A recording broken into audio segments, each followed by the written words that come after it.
Welcome to Coffee with the Candidates. We're here talking about Yankton County Commission. We have candidate Ryan Heine with us here today. Thank you for joining us. Thanks for having me. So I want to start by reminding the viewers, absentee voting has already begun. You can go down to the County Government Center in the County Commission chambers and place your early vote. Or if you choose to wait until June 7th, your locations are Yankton City Hall, Yankton Fire Station number 2, Gayville Community Center, Mayfield Store, Lesterville Fire Hall, or Lewis and Clark Recreation Area.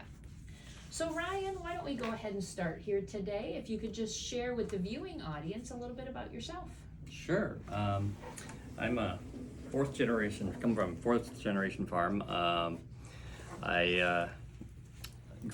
was born here in Yankton, grew up in St. Helena, just across the river. Graduated from Cedar Catholic High School back in '96, and then went on to St. Louis University, where I got dual degrees in physics and electrical engineering. From there, I went into the defense industry, space and defense industry, and worked for 20 years there, space defense and intelligence industries as a civilian, which really gave me a lot of time to travel all over and experience a lot of different things. But it also gave me the opportunity to just essentially work from home or wherever I wanted to call home. And my wife and I, we decided to call Yankton our home, come back home. And so we did that back in 2014. When we did that, we brought with us our growing catering company, Counterfeit Catering, and we also started our farm, 6th Meridian Hop Farm, which has been very interesting to grow and build. I still recall the day that I told my brothers that I wanted to do something different, and their jaws just dropped. But all 6 of the brothers, we've all worked very hard to build that farm. It's taken a lot of work and tenacity, and it's something that keeps going and is only possible with a lot of great vision. A little bit more, I got 5. We have a blended family of 5, and 3 are graduated and off and doing other things, and we still have 2 little ones at Sacred Heart Schools here in Yankton.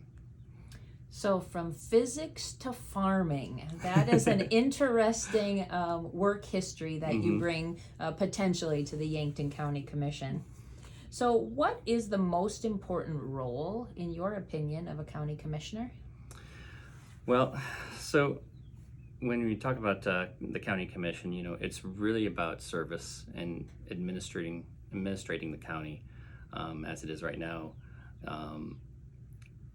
That's what the commissioners need to focus on, is making sure that we are getting the services that our voters and our citizens need, and making sure that we don't short other things. And it's going to take some hard decisions to make that happen. I expect, especially in the near future, as inflation keeps hitting us.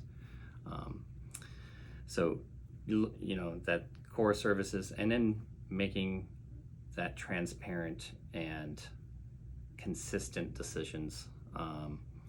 It really requires executing the law as it's written, not trying to make adjustments or undercutting the law with deals and stuff like that. When everyone gets a fair shake with the government, then I think everyone can really have an environment where they can prosper.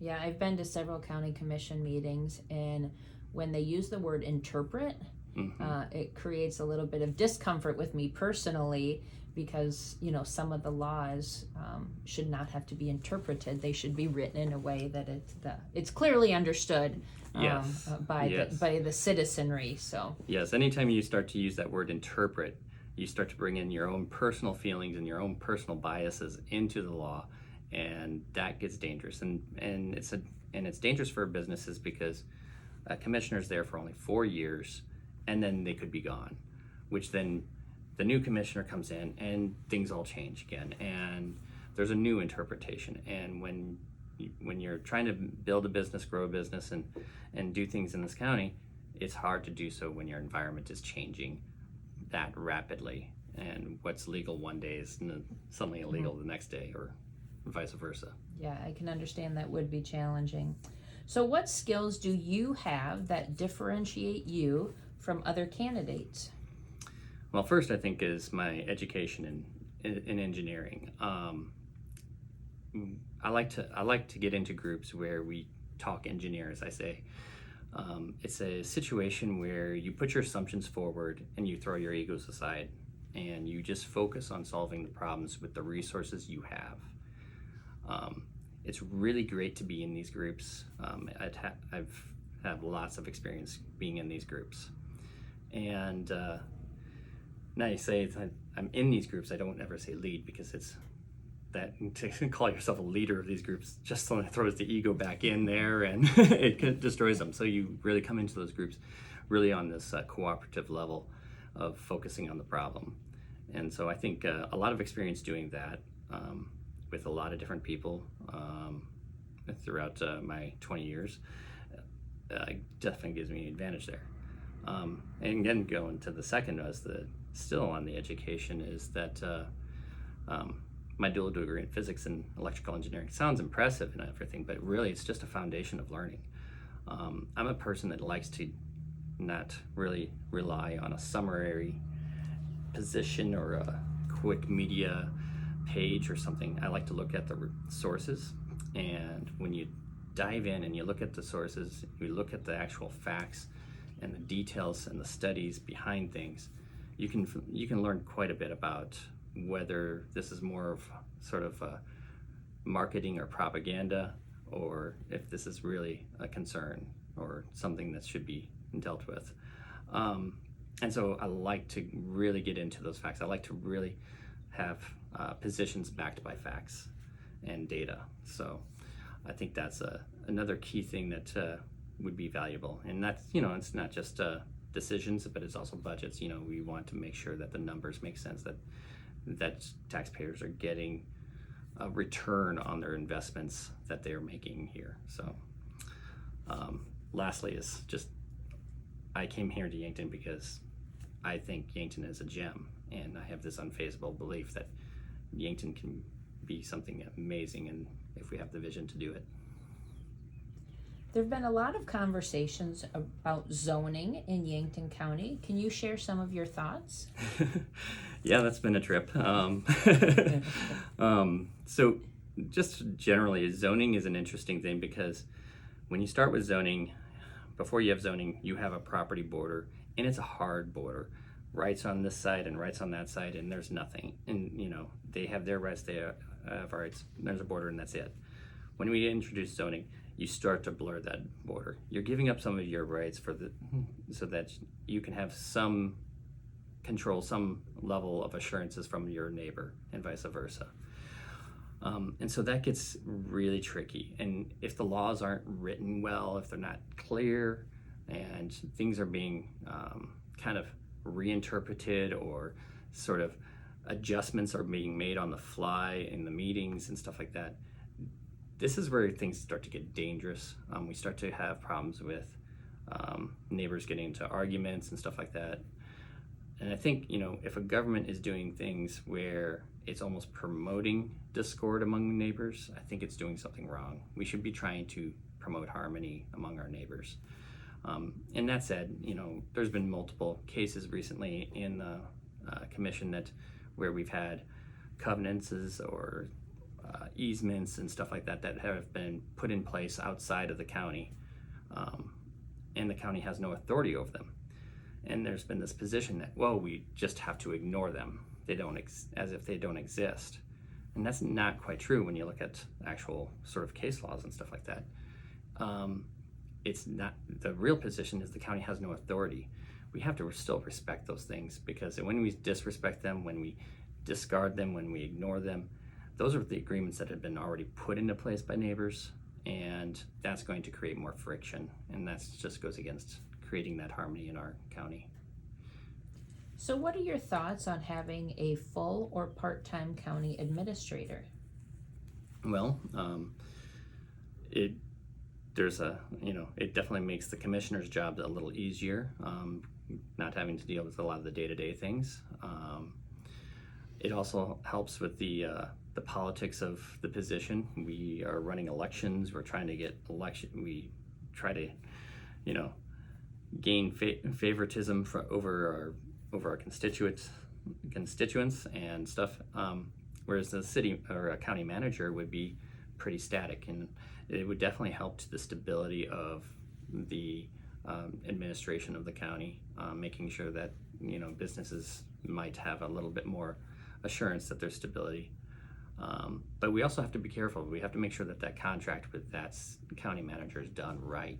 We definitely don't want to have another fiasco like what happened with the zoning department a few years back. So. Yeah, lots of investigation that would need to be done before a decision gets made in that area, that's for sure.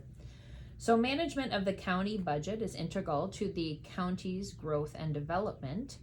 What is the process that you will use to help create a progressive yet responsible county budget? Well, first off, I'm a definite fiscal conservative. I think conservatism is a philosophy, and that really means that we want to look at we have services that are just core and essential, and we have to make sure that they stay funded and they stay to a level that serves our county and our people. And that's going to be the first challenge. And then you'll have a lot of other things that are nice to have, and that's where it gets really difficult. You have to make some really hard decisions when you have nice to haves, and I'm kind of used to doing those things. We do that in engineering all the time. We get a massive wish list of, oh, it'd be great if we can do this and this and this, but then you have to start to whittle down and say, realistically, this is what we need to do, and this is what we need to have in our core. And so that'll help hopefully contain budgets. One of the hard things about the budgets, again, as I mentioned before, was inflation is real. It's going to be affecting our county budget. And even though it sounds like we'll have more tax revenue, I really don't want to bank on that. I think when we want to try to balance budgets, I think the first thing we have to look at is spending and trying to make sure that we are being efficient. And sometimes to be efficient like that, you do have to invest a little bit. I have a lot of experience dealing with systems, software as services, and stuff like that, to really kind of dive into places where maybe there is technology that we can invest in that can, in the long run, save us money. Does your political party affiliation really matter as a county commissioner? I don't know if it does as much. I kind of see the party affiliations being a little bit more of a national thing.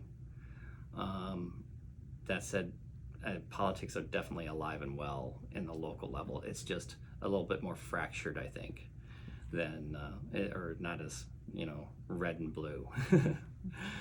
I would agree with you on that statement. Please share your thoughts on the county's relationship with the city of Yankton. Well, I think the city of having a strong relationship with the city of Yankton is essential for the county. Not only because Yankton is our commerce center for the whole county. Our rural residents rely on Yankton, and so we need to have a nice, strong city to keep our county centered. But there's another thing too. I live down in the lake area, and that's another place where we have to make sure that we have great ties with Yankton.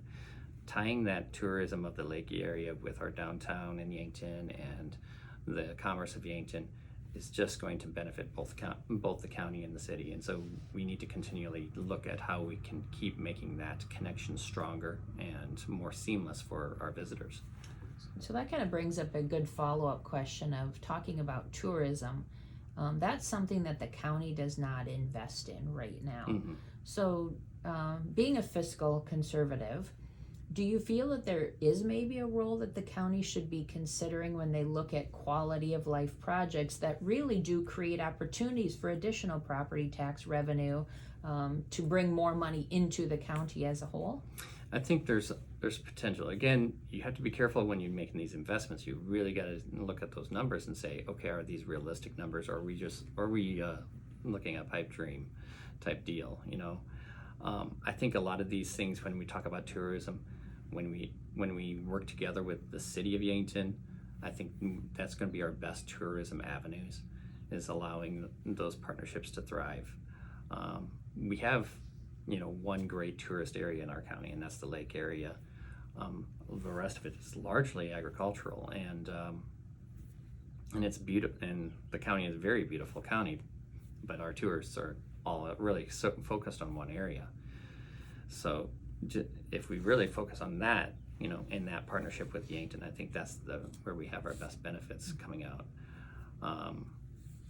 There's a lot of thoughts on, their agriculture is really big for the rest of the county, and when we don't want to hurt that either. So, but there's also a lot of symbiosis. I mean, that's what my thing is building an agritourism destination, and we have more of them coming up, and we have potentials for them to be along our major routes in our county too. So, some people think, it's kind of a clash of ideals. I think they blend together really well. And so, again, it comes back to that planning, really thinking through things, and being not outrageous in your claims or anything like that, but actually being cooperative and working together to coming up with a good plan. I think we can get all sides together. Yeah, I absolutely agree. There's so much potential in the agritourism area for our region that we're seeing some other areas within the state capitalize on that a little bit more than we have recently. So there's definitely opportunity for growth. The county's reputation around the state has not always been positive. What will you do to help Yankton County be viewed in a better light? Well, I have had a lot of conversations with people up in Pierre around Yankton County and what's been going on around here and stuff like that. And I've always been kind of, not really my thing. I guess that will be my thing if I get elected. But when I get down to it, really the big things is rule of law. We have to follow the laws, and that's not just our laws, but also the state laws. There's been too many cases where things were, well, that's just the way we did it. Well, it's actually counter to the state laws or something like that. Since I've been here for 7 years, it's happened more times than I've ever thought it would happen. And so that's the number one. The other thing is respect the court decision, respect all the agreements that we do have. Stop trying to make a discord between neighbors by disregarding agreements that are already in place. And definitely don't try to, I'm not a fan of trying to make deals on the meeting room floors. We need to have everything out front, and we need to have them consistent and fair. And the easiest way to do that is to not make deals like we've been doing. So there are times when you might be on the minority side of a vote that is passed by the majority. How will you continue to work with your fellow commissioners to support an initiative that you had potentially voted against? Well, I fully expect to disagree with every one of the commissioners I'm going to work with at least once. I think that's the reason why we have multiple commissioners, not just one. It's a discussion, and there's always going to be disagreements. And actually, and sometimes even if I'm in favor of something, I may even, this is an engineering thing, is you still kind of go on devil's advocate, and you argue against it just to make sure that it's strong enough and that you've covered everything. And so there's going to be sometimes I might sound like I'm disagreeing, but I'm not. I'm just really kind of banging it against the wall to make sure it's solid. And so at that, and in the end too, I may even end up voting against something, and that's fine. You move on. It's the next issue, and it's sometimes you make a vote just to make a statement, and that's it. Even though you know it's not going to pass, and and you hope you're wrong for the benefit of Yankton. Yeah, it is nice as a citizen to have all of our elected boards have that diversity of opinion, have the diversity of male, female, younger, older. because I agree with you. That's how you vet out some of those decisions. If you have all like-minded people on boards that make policy, it becomes difficult to look at multiple sides of an issue. Yep. So is there anything else you want to share with our viewing audience today that was not a part of one of the previously asked questions? Well, I definitely hope everyone really likes this interview, and I have my Facebook page is up, and it's I'm gonna try to keep it updated, try to do some more of my own videos.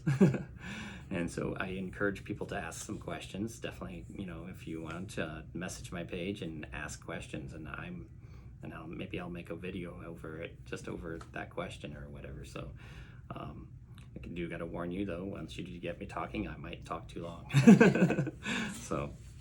Well, thank you very much for sharing that opportunity with the viewers on how they can get a hold of you. And once again, absentee voting is available right now, and Election Day is June 7th. Thank you, Ryan, for joining us today. Thank you.